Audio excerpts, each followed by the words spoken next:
Welcome to LOA Today. I'm Walt Thiessen here with Louis D'Souza and Ioana June Thiessen. Today is Monday, May the 18th, 2020, 4 p.m. New York time, and wherever you are in the world, thank you for joining us for another episode of LOA Today, your daily dose of happy. And we're happy to get this week started, continuing kind of a trend we've been doing since Ioana came on the show of exploring some of the scientific side of LOA and positive psychology and so forth. In fact, I don't know if you were aware, Ioana, we actually kind of expanded a little further last Thursday because I had a special guest on from the University of Maryland who is a researcher into placebo, nocebo, and she's doing a study right now with those two regarding COVID. Oh, really? So, oh, right. Yeah. You mentioned that you were trying to get one of them. And I did get her. It was quite an interesting appearance that she made. So obviously she couldn't talk about the study, but she gave us some of her views and some of her experience with placebo and nocebo, and it was fascinating stuff. And I promised her I'm going to get her back when she's done with her study. She won't be able to get away from me. That's all there is. So did you say give a time, like when they hope to get? No. I mean, would you? It probably won't be for this pandemic. For the next pandemic. Yes. It'll be for the 2030 pandemic. Right. No, I think it'll probably be before that. But okay. we won't rush them. But just the fact that they're doing it at all, I think is great. Yes. You know? So it'll be very interesting to see what happens. But you came up with a topic for today, which I believe is based on the work of a woman named Carol Dweck. Is that correct? Yep, that's her name. Growth mindset versus fixed mindset. And yes, she reminds me of the character. I shouldn't say this is going public, but. The Untouchables, you know, the cute little lady scientist who has an accent and she says, "Hello, dear, when are you going to come see?" Do you remember the guys? I guess you guys didn't see the Untouchables. I don't know that particular one now. But anyway, she's got the cute bob and she talks with a cute accent, so it's just very cute. Ask Alex King. She's our resident movie and TV expert. She knows all of it. So. Oh, really? Okay. Yeah. I'm sure she does. But yeah, that was the work of Carol Dweck, developing these two terminologies and popularizing them. Mm-hmm. And now it's taking over education and sports and business and all other related fields. Well, also the term is one that we use in LOA too, so that's what makes it a nice overlap. Yeah, I mean, definitely. Your mindset makes a huge difference in terms of how you feel about what's going on day to day in your life. Mm-hmm. How do you feel about Louis' haircut? About the fact that he's not wearing glasses? Mindset makes a huge difference, Louis. Yes, it does. Yeah. By the way, I do like the look. He was telling us before the show that his daughter had cut his hair, and she did a great job. So she did a great job. 12-year-old and a 4-year-old both giving it a hack. Wow. At the same time. Whoa. He's a brave man. That's a dedicated father, I tell you. These are brave times. That's true. There's a lot of new things coming out of this. Oh, yes, indeed. No doubt. So, okay, well, let's define some terms here. So growth mindset versus fixed mindset. What's that all about? Right. So, Carol Dweck, Dr. Dweck, she had been a researcher in the field of achievement and success for several decades, maybe about 10 years by the time when it first came out. And one of the things that she wanted to understand was why there were some people who were successful and there were others who were just as talented or even more talented, but were not as successful. And she was trying to figure that out and understand that. And so she proposed that it all has to do with mindsets. And so she started studying this more with students. First, she did a lot of research with students, in particular in the area of mathematics. And what she learned was that performance in mathematics has a lot to do with students' mindset. And she was able to show the difference in performance, not just at the time, but how, because below, I think grade 7, there's not much of a difference. But as they go into high school and the higher grades, those with the growth mindset, even if they start off at a deficit, tend to outperform those with the fixed mindset, which is so very fascinating. And So growth versus fixed is measured in terms of performance on tests? no, she was able to classify them as such, but then she studied, the characteristics more, and she recognized that there were some features that were common with those with the growth mindset versus those with the fixed mindset. And the idea is that those with the fixed mindset, they believe that their abilities and their skill level is fixed. They're born with a certain competency in an area, and that's it. So either they're smart and that's it, or they're not so smart as far as math is concerned, and there's nothing they can do about it. And these was a fixed mindset. They tended to shy away from challenges and to avoid difficult, challenging situations because they felt that it would either reveal deficiencies that they were not wanting to be revealed, or that it would just be, upsetting and frustrating for them.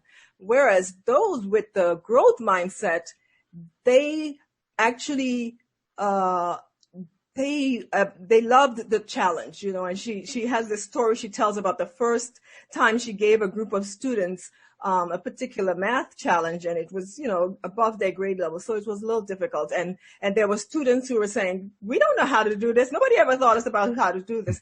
Whereas there were students who were saying, oh man, I love this. I love a challenge. And some kid said something like, oh, I was hoping this would be rewarding, or something to that effect, right?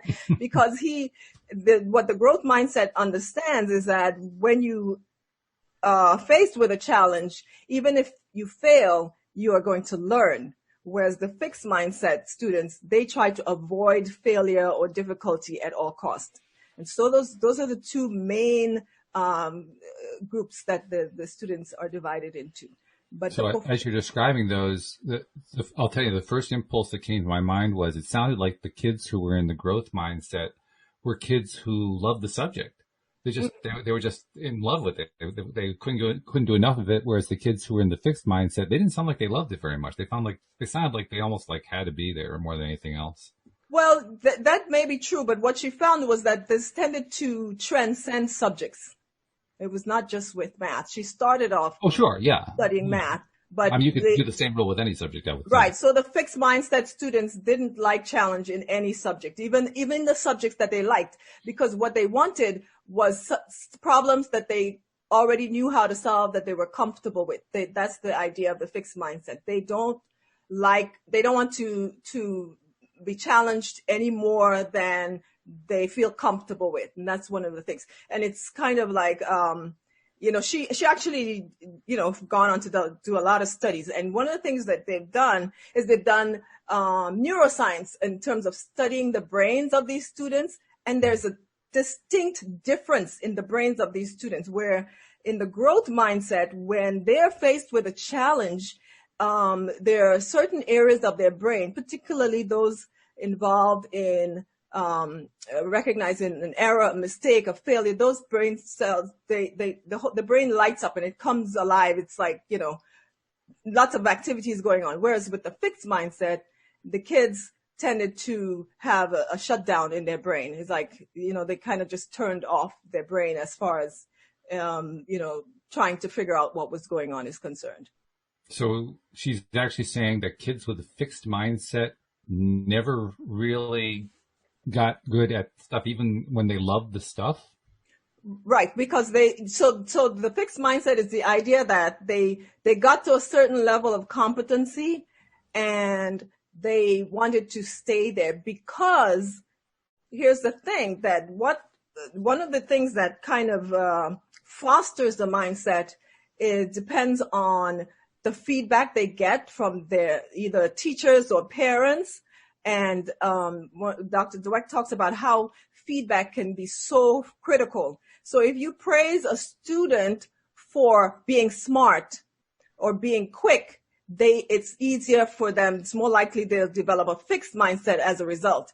Whereas if you praise them for the effort, for the process, for their perseverance, then they're more likely to have a growth mindset. So if you say, oh, honey, you did that so quickly, you must be so smart, kids can sometimes interpret that as if I didn't do it as quickly, I'm not smart. Whereas if you saw them, you praise for the process, not for the outcome. And so that tends to kind of influence the mindset. So some students grow up with the idea that they are naturally smart, and any situation that would make them look otherwise, they avoid. So these are the students who will tend to sometimes cheat or do things dishonestly, or they will just give up or avoid or quit a subject if it's making them feel or not as smart, or they think others are perceiving them as not as smart. Because fixed mindset think that hard work is bad. Hard work and effort is bad, because if you are smart, everything comes naturally and easily for you. Okay. What you were describing, you included a phrase that kind of made me think this was all kind of coming from one place. Because you talked about parents and teachers giving feedback. And when you said that, what that sounded to me like was students who are being educated within a more traditional educational structure with, the typical classroom, the teacher is at the front and they're coming up with a curriculum and the students are being led through all that. And I can certainly see how there would be students who would come through that who might be described as having a fixed mindset. The question that's in my mind about it, though, having some experience with Sudbury type schools, is when kids basically are left to pursue whatever paths they want to pursue, regardless of what a teacher or a parent has in mind, they can end up going in a direction that the parent or the teacher didn't have any clue they were going to go into. And they can actually end up developing a passion in a way that, they keep moving along until they are done moving through it, until they've gotten out of it what they want to get out of it. And that leads to the second thing that I heard in what you described, because I may have misinterpreted. So if I misinterpreted, forgive me, but it sounded like the measurement of how much a student was learning and how much they were enjoying it was based on how much hard work they were willing to put into it. And how it was measured by how well they did on tests. That's kind of what I'm inferring here. Am I missing this? So no, they're not.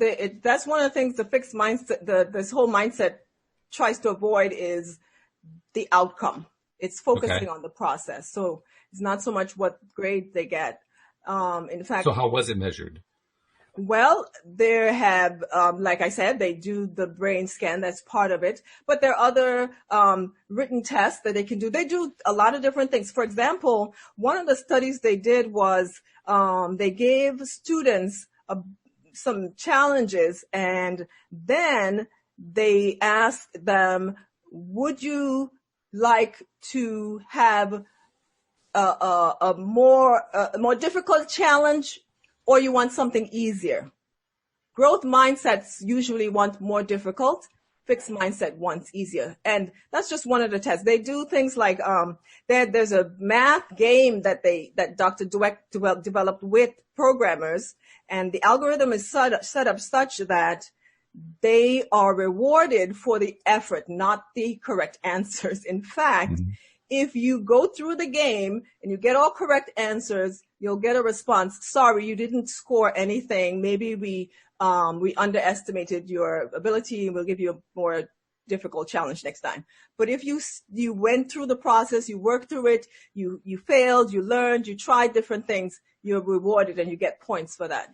But I want to mention one of the things that is fundamental to this idea of growth mindset and fixed mindset. What Dr. Dweck has been able to do is she's been able to combine the neuroscience of plasticity with the psychology. And when she teaches students about the fixed mindset and the growth mindset, she shows them that when they are learning something, their neurons are actually reaching out and making new connections.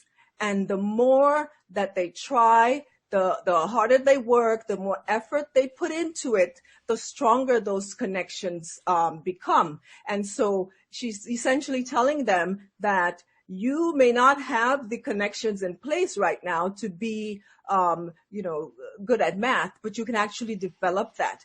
And what she's gotten them to understand is that when you are working hard and you're struggling, you have to think about your neurons are firing and they're making connections, and these connections are being set in place and they're getting stronger. And so you're actually increasing the density of the neurons in your brain. And she's done studies with other collaborators where she's shown that as far as growth mindset and fixed mindset are concerned, the students who the IQ of growth mindset students can actually go up after, a couple of years, whereas the fixed mindset students, their IQ goes down, and that is correlated with the intensity of the neurons in certain areas of the brain. So the growth mindset students get more neurons with more branches, whereas the fixed mindset students, they actually lose neurons, and then the neurons they do have actually have less branches. So when students are made to understand that, they are more willing to then embrace the growth mindset, and it improves their performance. And this is something that is now companies, businesses are trying to embrace and share with their company. Dr. Dweck has a lovely, she has several TED Talks, of course, but she has a interview she did at Microsoft because they were wanting to incorporate a culture of growth mindset at their company. I see. Okay. So, we've got at least a flavor of what it's all about. Louis, you've been listening very quietly and very patiently. Before I even try to throw in any of my stuff, what do you think? Where are you sitting as you're hearing all this, and how is it affecting your thought process? What are your thoughts? Quite a few thoughts are going through my mind. So one of them is my own experience with the whole thing. I remember when I was a kid, I was very much somebody who didn't like emotional conflict.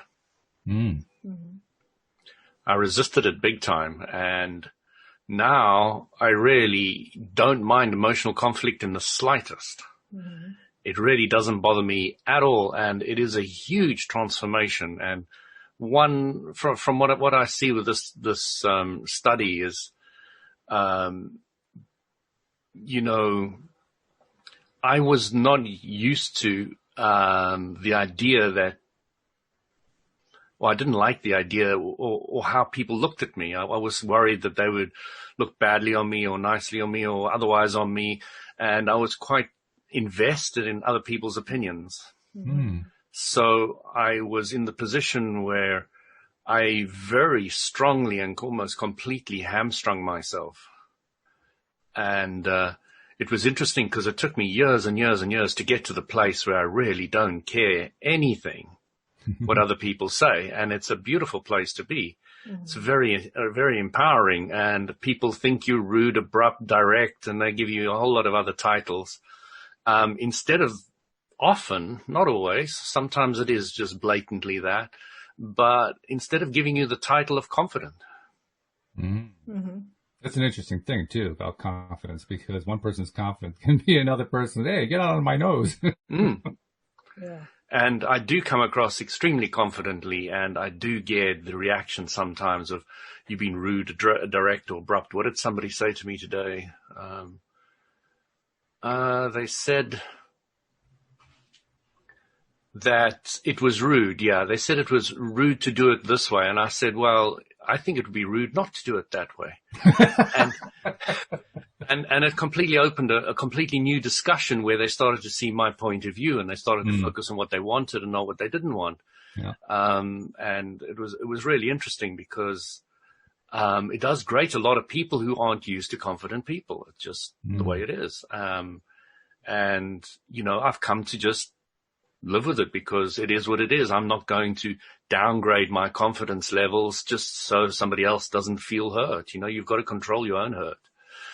But I do like her study because her study points to, in the LOA arena, something like looking at where you're at, which Abrams says a lot of the time is, you're just going to get more of where you're at if you focus where you're at. But if you focus on what you want, you're going to be able to move forward to get to where you want to be.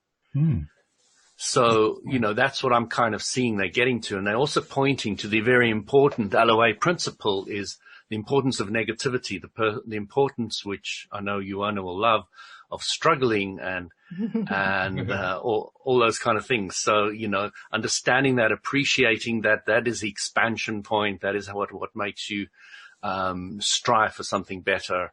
And I can see that, I can see myself actually going through both phases of a study. One phase where I was stunted and wouldn't grow, and the other phase where I am now, which is I'm just leaping and bounding forward, where I'm really enjoying it. So it's not that one person is locked into it, I don't think. Right.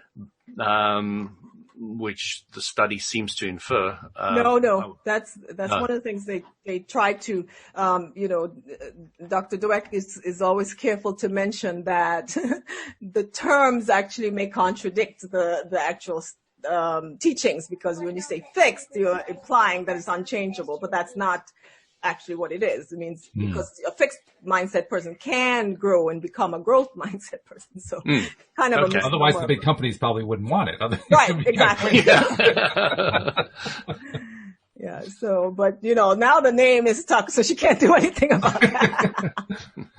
Be very careful what you wish for when you put your category names together. Yes.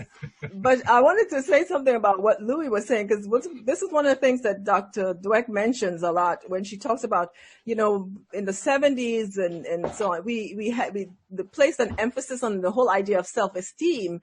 And so parents were going around praising their children, unabashedly, just praising them for every little thing. You're such a good boy. Look how great you did.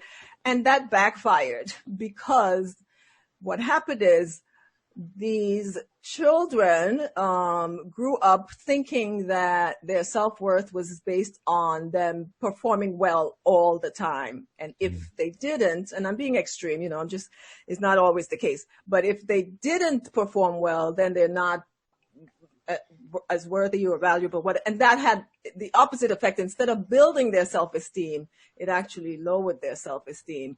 And so she's cautioning parents these days to be careful about how you praise your children. And you should be emphasizing their effort and their process and their perseverance and their hard work and their effort, and less focus on the actual outcome, because the whole idea is to build them up. So when they're learning something or going through whatever it is they're going through, it's what's happening in them. Who are they becoming as a result? So if they're doing math and it's hard and they're failing, it's not so much about the grade that's important, and ultimately maybe they will decide to pursue it, but it's about the fact that they're putting in the effort. And I know that personally. I used to teach high school math at one time, and you always got the question of, how am I ever going to use this in my life in the future? A lot of people wondered that one.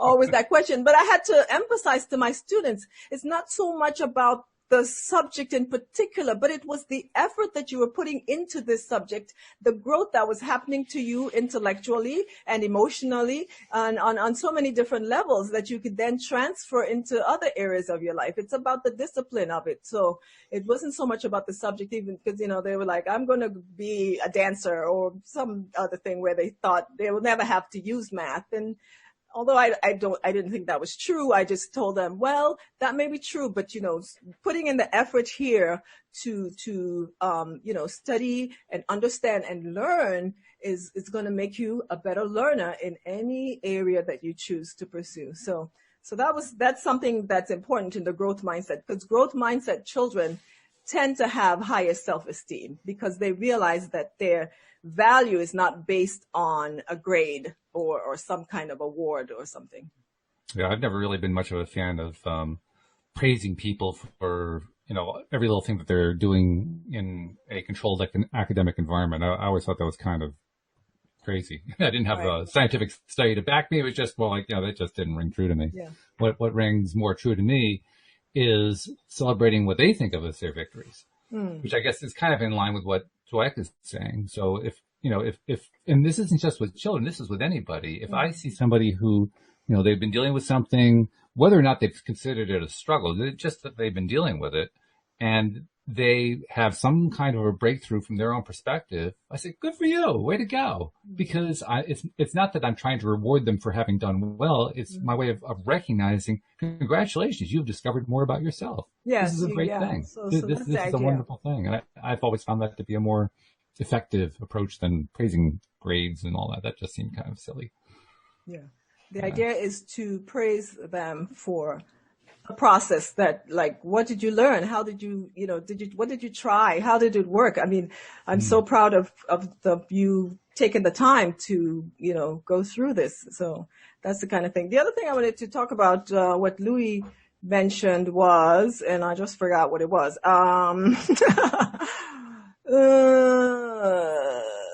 So there was the self-esteem. Oh, this was not specifically, but just, so the thing with what Dr. Dweck has postulated, that as far as this growth mindset, fixed mindset is concerned, it is a spectrum, of course. There's some people who are more growth mindset oriented than others. And what she also says is that if you are far on the left in terms of the fixed mindset, it doesn't mean that you are fixed in everything that you do. So there might be one or two areas of your life where you have a growth mindset, but there are other areas that are that's not even an option for you to think about venture into learning more and growing as far as that is concerned. So the other extreme is where the person has a growth mindset in all areas of their lives. And so she has given some guidelines to help move us along to incorporate more of a growth mindset in other areas of our life that we would not normally practice. Mm-hmm. We have a couple of comments in the live stream from Josie, who is actually going to be joining us on the show tomorrow to read some poetry. Awesome. That's going to be fun. But Josie, first of all, she observes that a growth mindset sounds to her more of what Gary Zukav would consider part of the multi-sensory personality. I don't know if you have any familiarity with Gary Zukav. I know what the multi-sensory. Okay. Does that correlation make sense to you? The multi-sensory personality, it involves using sensory skills outside of the five senses. So, okay. She's in the opposite of that is people who only operate in the material world, only what they can see and hear and feel and touch. Whereas the multisensory goes beyond that. It's in the immaterial world, and he encourages us to live there more because that's where there's more happiness and joy and peace and love and all that kind of stuff. Okay. Praise the source. Yes. That's right. Yes. And then she also has a question for both of you, actually. Based on your research, Joanna, what are your thoughts on the impact of color on the human psyche? Are we talking about race, or are we talking about black, white, blue and yellow and... It's an open question because that's what she wrote. So you can interpret it what way that makes sense to you. Yes. Well, I know that color does have an impact. I incorporate a lot of color in my life. I love colors. You see, I'm wearing my bright yellow sweater today. Very attractive. I want to mention specifically that a lot of research has been done on the color green in terms of, is that why you have a green background? I have to ask. Right. Because it helps, calm the mind. It actually puts the mind in a kind of almost in that kind of alpha zone. So they recommend that people who are depressed or anxious or have other kinds of suffering mental issues, that they go out in nature where there's a lot of trees and a lot of green. It actually helps to calm the anxiety and make them feel better. So there's that. I do know that psychologically, a lot of colors have been studied over the years, both formal psychology and informal in terms of art departments and so forth. Certain colors are described as warm, others described as cool. Some are hot, some are dark, some are light. I mean, there's a wide variety of adjectives and in some cases adverbs applied to color. And, I mean, anybody who's ever painted a room or like you said, going out into nature or bought clothing or whatever has kind of dealt with that. That's just part of, you know, when we're dealing, if we have eyesight, if we have the ability to discern color, we take color into account. And in fact, I have found that when you look at where people live, the rooms that they're in and so forth, very often, not always, but very often, the rooms reflect where they're at in terms of the color. Yes. People who live in brightly lit rooms tend to be brightly lit people, so to speak. Right. People who live in dark rooms tend to be darker people. And, you know, you can kind of generalize any way you want to, but I've seen that pattern a lot. In fact, it makes me think, I really think that Louise and I need to change our color scheme a little bit. Well, except with teenagers, right? That you can't follow that rule too strictly because they sometimes want to paint their room purple or black or some kind of. Well, you know, they go through a goth stage, so, you know, it's understandable. But you see color a lot. Color plays a major role. And, you know, if you think about it, each color has a particular position on the electromagnetic spectrum, and it has a particular wavelength associated with these colors. And so that's going to have different effect. And, you know, I read a study a long time ago where they were, you know, there's the whole idea that, and I forgot exactly how it goes, but when you see yellow, it's because you are actually subtracting all the other colors, you know, on the of the rainbow, and I can't remember the details, but it was. I believe yellow is additive because think of the way a television screen is put together. Television screens are actually blue, red, and green, and that combination, depending on how you light them up, will actually create a yellow. Interesting point, though. Yellow is the hardest color to create on a television screen. Oh, really? Okay. It really is. Yeah. In fact, that's kind of like a cue if you want to. Not to make people do this anymore, but if you're getting a computer monitor or a TV or something like that, and you want to try to judge which one has the best picture, have them throw yellow up on the screen. If everyone does the yellow best, that's probably going to be the best picture. Interesting. I must have a very good monitor. You look like lovely yellow. Yellow. Yellow. Yeah, I did this just to test your monitor. Josephine, I wanted to invite you. Come on our show as well. Come on, be a fourth person there. It'd be good to have you. Yeah, that'd be fun. Well, she's going to read some of her poetry, and she actually has mentioned this before, both in private messages and in the live stream chats, that she listens to our show on various days and uses it as inspiration for what she writes in her poetry. Oh, wow. Okay. So I'm almost like a little bit hesitant to find out what she's going to read tomorrow. You know, I'm like, what secrets will she reveal? Sure, it'll be beautiful. Nah, it should be good. But it's going to be fun. It's going to be interesting to see what poetry is a perspective thing. I mean, we talk about perspective a lot. Use it and lose it. Well, true, yeah. And I mean, here we are, we're talking about growth and fixed mindset. Well, that's perspective. You know, it's totally about perspective. That's totally about perspective, right? Because as Louis mentioned, that's the whole idea. If you don't use your resources, your brain cells, your muscles, whatever, they actually deteriorate. But the more that you engage them, they grow and they flourish, and it makes. You know, Dr. In that course, The Science of Wellness, she has a whole section dealing with this exact topic, growth mindset versus fixed mindset, because she's sharing with the college students that, you know, when they, of course, with college students, grades are like a big deal. Especially at Yale University. Right, exactly. And so she was trying to show them that she has this whole idea of miswanting and mispredicting, where we have a tendency as humans to miswant things we think will make us happy. And we mispredict certain situations or accomplishments that are going to make us happy. And that is not always the case. And she talks about grades, especially for the college students, that they think getting an A is the secret to life and bliss and all these wonderful things. But, you know, she it is for a short while. Right. And that's the idea. It's all based on this kind of extrinsically motivated source of happiness. Whereas if you adopt the growth mindset, you are motivated from within, the intrinsic mindset. And so it's not so much about the grade, but about how much you learn and how much you have grown over the semester or the year or whatever it happens, And she talked about, she shared research with students who, they did a study with medical school students or pre-med students where they assessed their mindset, and then they followed them over the course of the organic chemistry class, which is one of more challenging classes for science majors. And what she found is that with these students, with the fixed mindset students, if they got a bad grade for the first test, they're more than likely going to drop the class.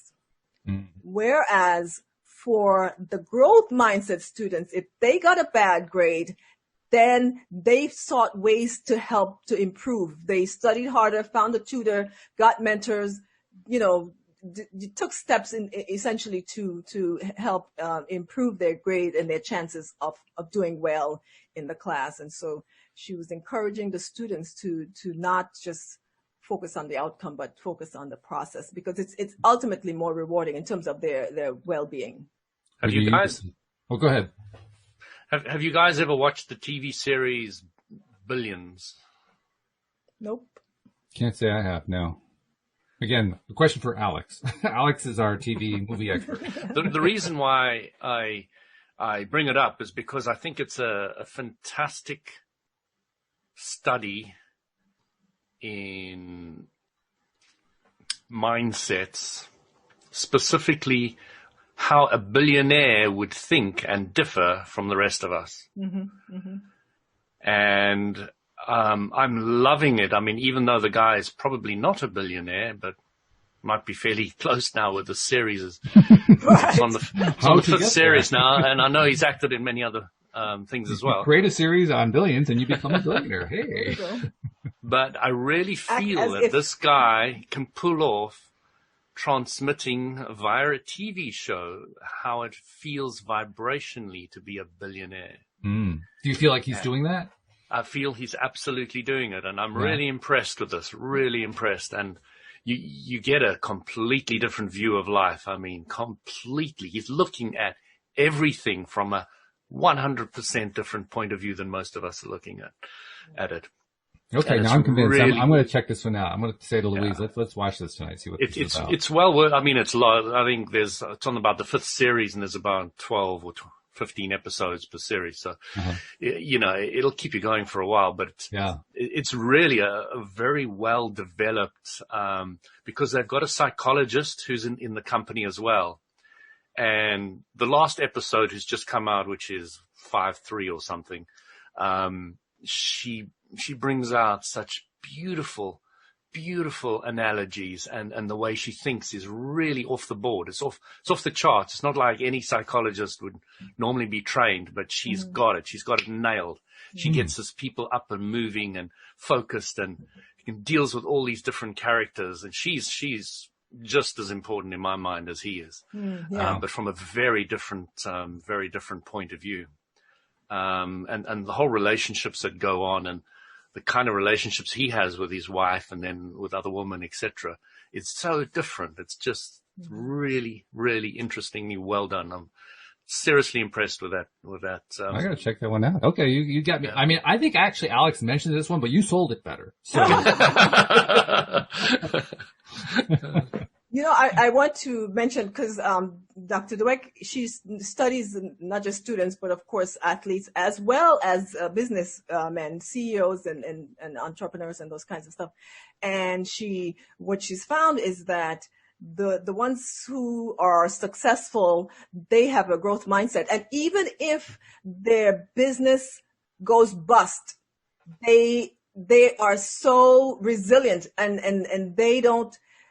In other words, their idea of them being a billionaire is not based, or whatever, being successful, is not based on the outward show that people can see. But they have developed that mindset within them. So they feel like no matter what happens, they can always get back to that place, you know. And she talks about this being important for not just individuals, but for companies, because she says that, you know, the companies that develop a growth mindset culture are more likely to succeed in the future, whereas those with a fixed mindset, you know, she says either the company is growing or the company is dying. So you get to choose where you stand. And she wants companies that you shouldn't just say your growth mindset in name. If you're going to be growth mindset, you have to really walk the talk, you know, because with growth mindset, you're not afraid of failure. You're not afraid of risk. You're not afraid of mistakes and, you know, all the hard knocks that are going to come along the way. But if you really are committed to the process, then you cannot lose. So that's my greatest rewards in my financial life have been very risky. You know, calculated risks, but sure, really, yeah, you weren't going wild. You weren't going crazy. Tough. You're back against the wall. You know, should I do it? Shouldn't I do it? Type things, and you know, it's been incredible. They've served me so well for so long. Just taking a few risks here and there, and it's, you know, you really respect that process. You really get to, you know, this is fantastic, and that's another thing about this billionaire TV show. The guy really knows how to not take no for an answer, and how to look for the next opportunity, and how to bend things from a completely different angle. I mean, the way he did it in this last episode with this painter is absolutely fantastic.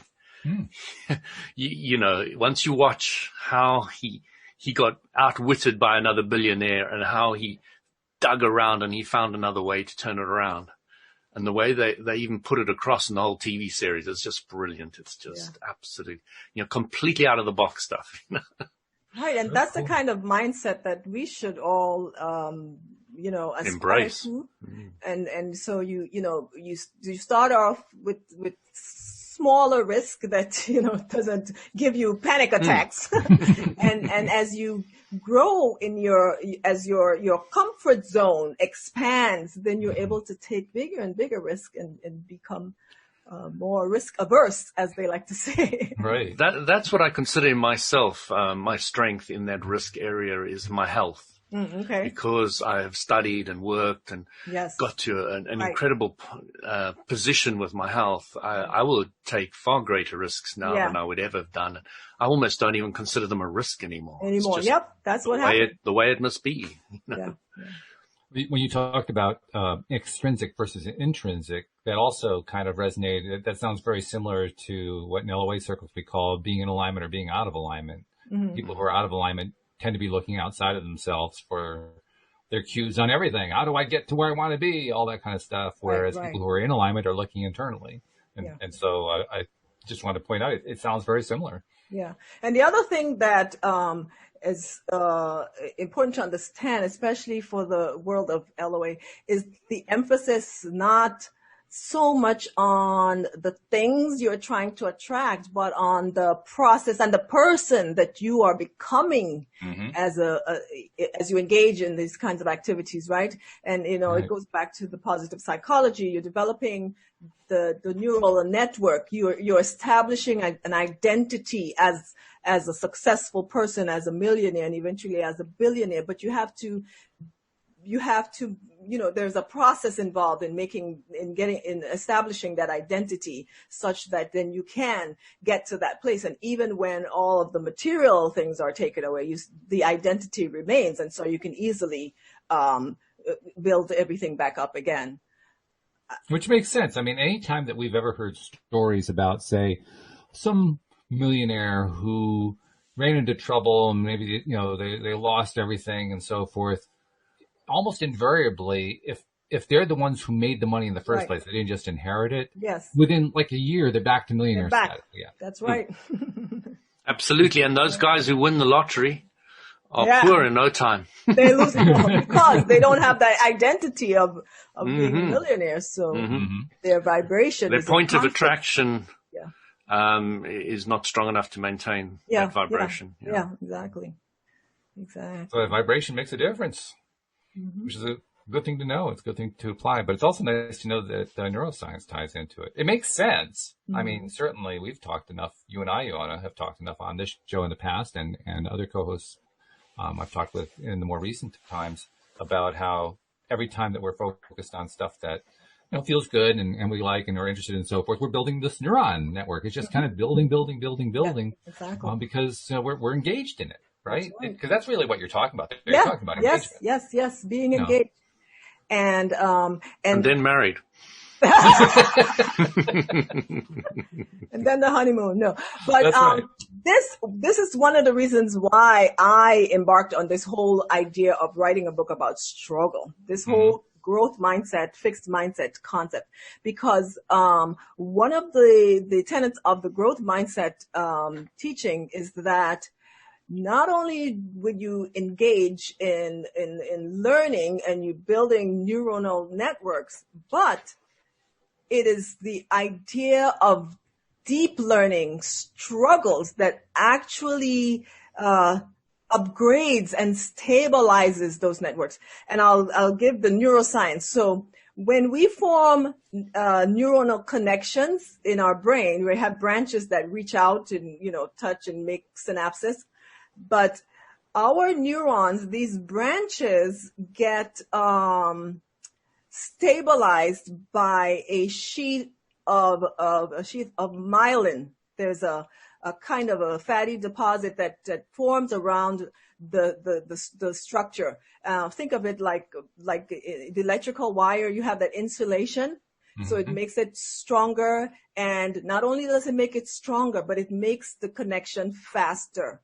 And so what science has understood is that people who have a particular skill in certain areas, whether it be musicians or athletes, their brains have a lot, not just connections, but a lot of insulation. In fact, in Einstein's brain, when they did the autopsy, he had a lot of that insulating material. So that makes your neural networks conductions really, really quick. And so what they found is that when you engage in that quote unquote struggle, that actually rapidly increases the process of that myelination, because what you send a signal to the brain that this is an important connection. This needs to be stabilized and made permanent and as efficient as possible. So whereas if you just casually learn something, you'll make a connection and it'll be like a footpath. But if you struggle with it, that becomes like a superhighway, and you become, your skills level goes up significantly. So that's one of the things that got me going along that road. Oh, I think we've all had that kind of experience. I'm not sure I'd necessarily call it struggle, but I understand what you mean by it. No, the initial phase is struggle, and then once you know what you don't want, the superhighway is when you're focusing on what you do want. The superhighway is laid in the struggle process. The struggle is what causes the superhighway to be laid. It's the expansion point, yes. After you've laid the superhighway, then it becomes that automatic thing that you can do without thinking about it, like how athletes operate. Okay, well that's a perfectly acceptable way of describing it. The way I would describe it is simply in terms of engagement, and I'm not meaning necessarily the way somebody like Carol Dweck would define it, but just, I mean, the way people just tend to engage.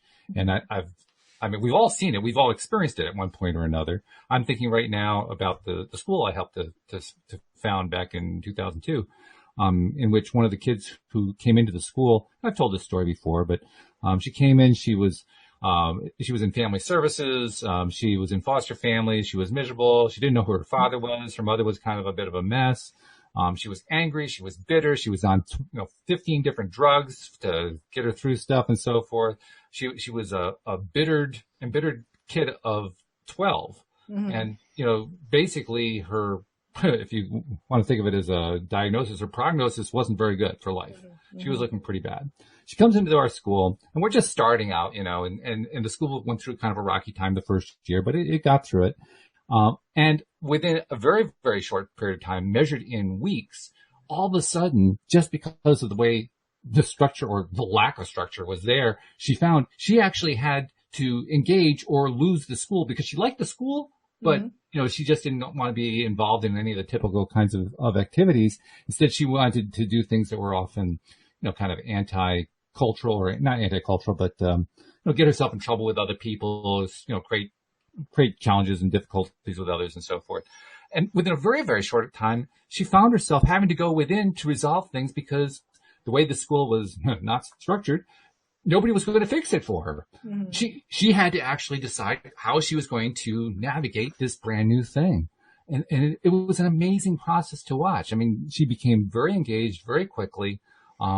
I can't say that it was always smooth sailing for her. It wasn't always. So in that sense, I guess you could say there was some struggle going on, mm-hmm. but mainly it was about growth. The growth for her was just a big, big deal. Mm-hmm. And the way I always like to finish off the story is within a few years, she'd become the school president. Mm-hmm. And now she's like one of the lead spokesmen for this model of education after coming in, as basically an antisocial, anti-student. That was where she came from. She went through this huge transition, all because she just became so engaged, and she had to go within to do it.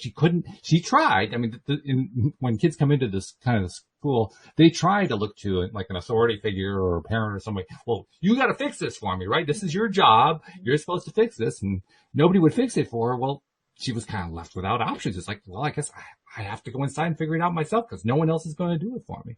And amazing things happened. So I think we all can kind of point to examples like that. That's obviously one that's more specific to my own life, but we can all point to these examples of people who have found themselves in circumstances where, for whatever reason, they go inside, they go internal. And when they do, extraordinary things happen. Yeah.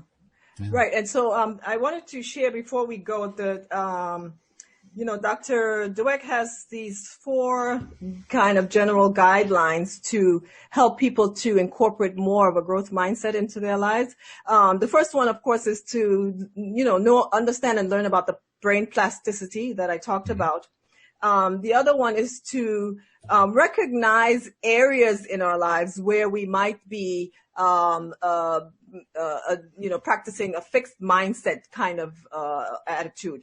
And kind of, challenge some of those areas so that we can move in direction, question some of the assumptions that we make about ourselves and our ability. And these may not be conscious, but, you can kind of go through the day and to think about some of the things you say, oh, you know what, I was never really good at. So those kind of things, that you may say out loud or you may think, you say, well, I don't like that because I can't do, that kind of stuff. And the fourth thing that she, admonishes is to honor the struggle. It's part of the journey, and growth mindset people always recognize the struggle as an opportunity for growth and development, for learning, for enhancement. And so she encourages everybody to honor that part of the learning process because it's actually very powerful. And, you mentioned the struggle that we all go through, but I wanted to add that when it comes to peak performance, exceptional performance, the more struggle is required. If you know anything about any of the greats in our world that we look up to as being the top of their field, if you study their background, you will see areas where there was immense struggle that got them to where they were. So, mm-hmm. Of course, there are some times when the struggle is.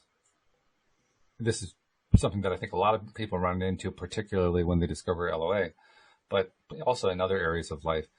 The struggle is often trying to figure out what the next step is for whatever it is that you're doing. Right.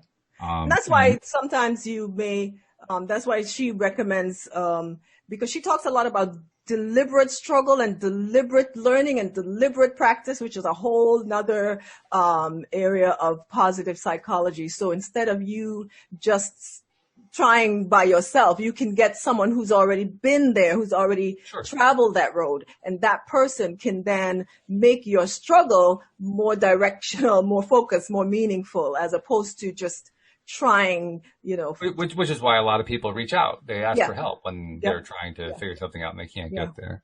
Yeah, so a lot of sports coaches are implementing this. So they're figuring out ways to incorporate this kind of deliberate struggle into the training and practice for their athletes to take them to the next level, kind of. Mm-hmm. Yeah. I guess where I was going to with the point I was starting to raise, though, is very often people can be in a place where, again, they're not really sure what the next step is, and they aren't really sure how to get where they want to get to. Mm-hmm. Yeah. And now this is something that often gets brought up in LOA circles, and LOA coaches often talk in terms of, well, don't worry about the destination, just keep taking steps, your internal guidance will get you there, and so on and so forth. What I'm curious about is there something similar in the teaching of Carol Dweck that says you don't have to know everything about how to get to the destination. You simply take your steps and you'll get there. Right. So she does talk about that, because it's the destination is actually secondary to the process, because It's about who you are becoming, the growth process that's happening. So when you when you question your assumptions, it causes you to recognize areas that you may have been avoiding, or you may have had some kind of psychological block towards. And so sometimes when you say you don't know what direction to take, it is actually because the one that you've been given a premonition to take is the one you don't want to take, kind of thing. So sometimes but having a coach and a sounding board and talking about it in the course, The Science of Wellness, as I mentioned, well-being, I keep saying wellness and it's well-being. She mentioned, of course, the values assessment test and those kinds of inquiries, so you get to find out what's important to yourself. And so she encourages people, instead of going for the job with the paycheck and the prestige and the honor, you should be focusing on one that allows you to express the things, or to be engaged in the things that you value, that are important to you, because that brings more happiness ultimately. So kind of along the lines of what we're talking about here, I just mentioned how people ask questions in LOA circles. We have a question in the live stream that kind of mirrors both. So when we bring it in, you guys can both address it. This is from Bosco. How can we move from a mindset of lack to a mindset of abundance, especially when we're programmed from a very early age? Yeah. It starts with gratitude. Because when you start a practice of gratitude, so you have to start appreciating what's in your life now, and what you already have, what you've already accomplished, what you've already begun. And the more you practice that, the more your identity, your being, your vibration becomes that, it expands to one of abundance, right? Because when you start a practice of gratitude, you realize just how abundant your life really already is. And that from that seed, that abundance mentality grows and expands, and then you can start, attracting more and more into your life. Anything you want to add to that, Louis? Well, my solution is understand the law of attraction.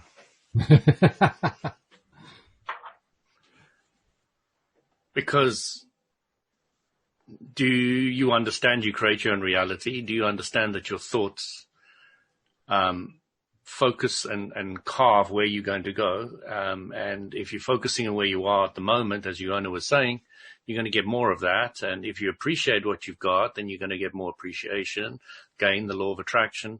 So, the most important thing that helped me change from the more poverty mindset to the more abundant mindset was simply understanding the rules to the game of life. Mm-hmm. It does make a difference. And when you understand how it all fits together. Yeah. I mean, what the work that Ioana is sharing with us today is sort of a different way of getting to the same place, but ultimately that's what it's about, is trying to understand, how does all this stuff work? Yep. How does it all fit together? That's right. So good stuff. Well, thank you very much, guys. I want to remind people who are not yet subscribed to the podcast, this is the kind of good content you get every single time. So become a subscriber. If you aren't sure how to do it, go to the homepage of our website, loatoday.net. You'll see instructions at the top of the page, and then join the hundreds of others who are also listening and tuned in every single time. And check us out on YouTube as well, because we live stream to YouTube as we're recording each day, and you can check us out there and follow us and see us and join the live stream like Jeffrey and Josie and Bosco. Jeffrey and and Josie and whoever else. She might even be reading some poetry. You never really know. Yes. So good stuff. So any last thought that you want to leave people with, Yona, because this was your topic, so I'll let you do the last thought. Just the growth mindset, it's something that is beautiful to experience. And the more you,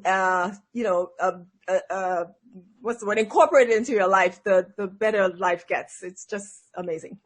Very good. Good stuff. All right. Well, thank you guys. Thank you so much. Thank you. I just wanted to bring one thing up. Jeffrey has just said, have you done a show on dreams and visions? And that would be a great topic for the next one. I'd love that one. Yeah, that's true. Yeah. Dreams and visions. Thanks, that's a Jeffrey. good idea. So, all right. Is that something that we can bring in the scientific perspective on? Absolutely, because it's all about the subconscious. Okay. All right. Well, then I think we have our topic designed for next week. Thank you, Jeffrey. We appreciate that as well. Yes. We'll see you all next time here on LOA Today. Goodbye, everyone.